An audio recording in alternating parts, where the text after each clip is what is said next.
The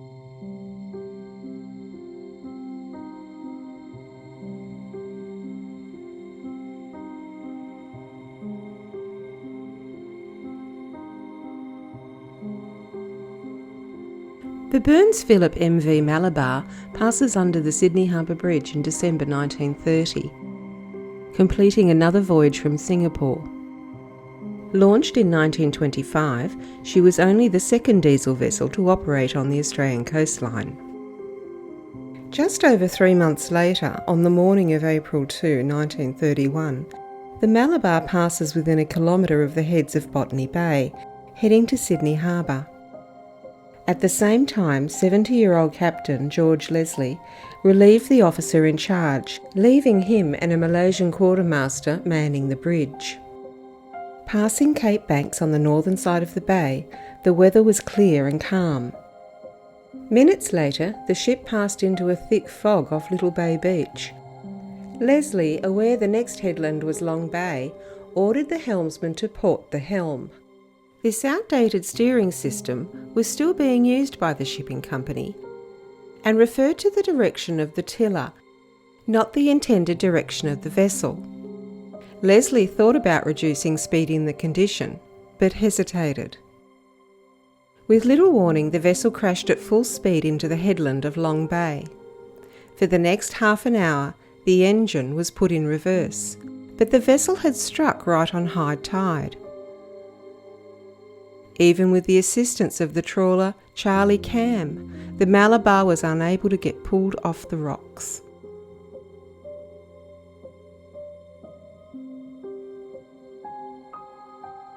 There was no panic as these photos taken by the crew show, and over the day, the passengers and a number of racehorses were brought ashore.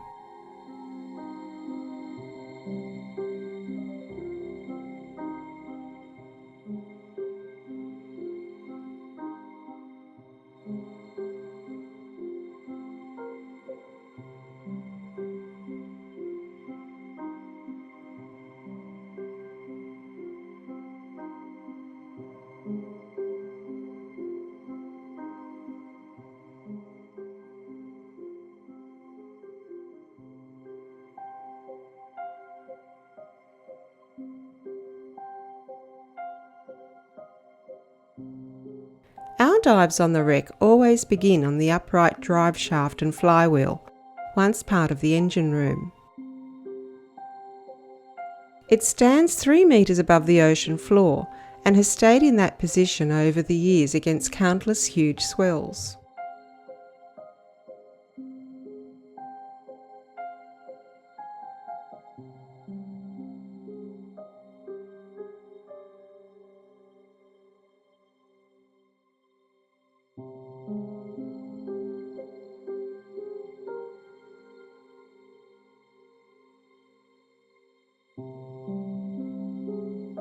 The incident had taken place on the Easter weekend, and over 60,000 people came to see the Malabar and her destruction over the next few days.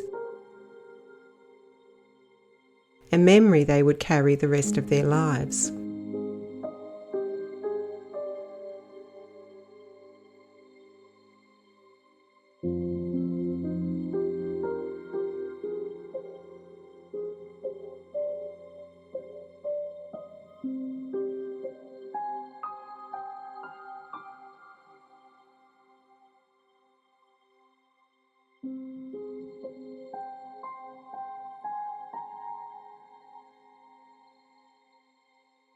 The ship's rudder was a major subject at the Court of Marine Inquiry into the vessel's loss. Captain Leslie blamed the quartermaster for turning the wheel the wrong way, although he never witnessed the actual direction the wheel was turned. The quartermaster stated he was ordered to steer the ship shoreward. It was a classic case of one man's word against the other. Leslie, as captain, was held to blame, ending a career which had begun sailing on vessels nearly 50 years before.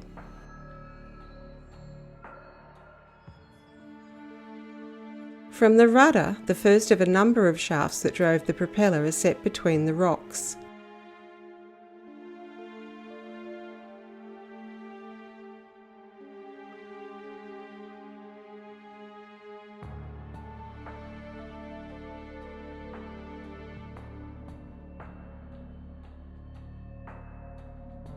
Bits of the hull are scattered along the ocean floor, including a number of bollards and a small engine.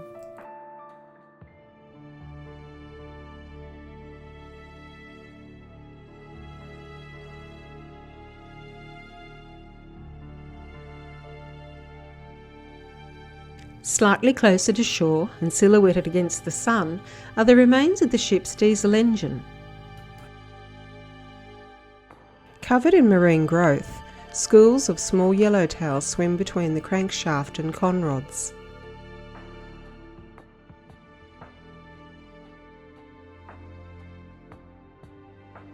One can only imagine the amount of engineering that produced such a large piece of machinery, only for it to end up in the shallow waters of the New South Wales coastline.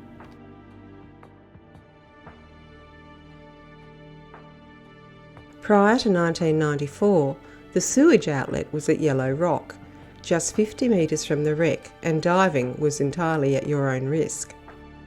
After the deep water outlets came into operation that year, it opened up diving to the wreck and visibility can be quite good.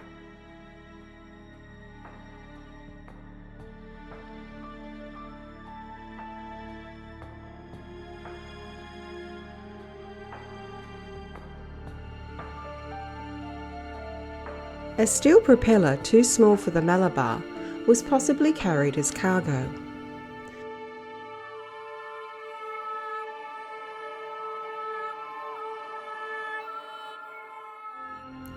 This footage was taken the very next day following the grounding and shows the power of the sea smashing the ship to pieces, much to the delight of the locals who had salvaged much of the cargo of beer.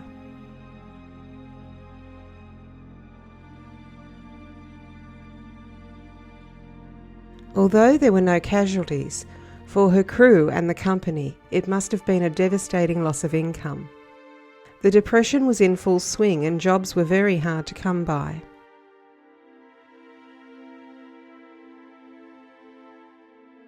Two years after the wrecking, the suburb once known as Long Bay was renamed Malabar after the events of that April morning in 1931.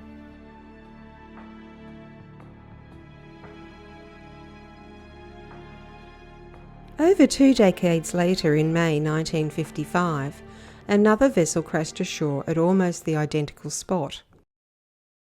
She was the steamship Goolagwai, built in Canada in 1919.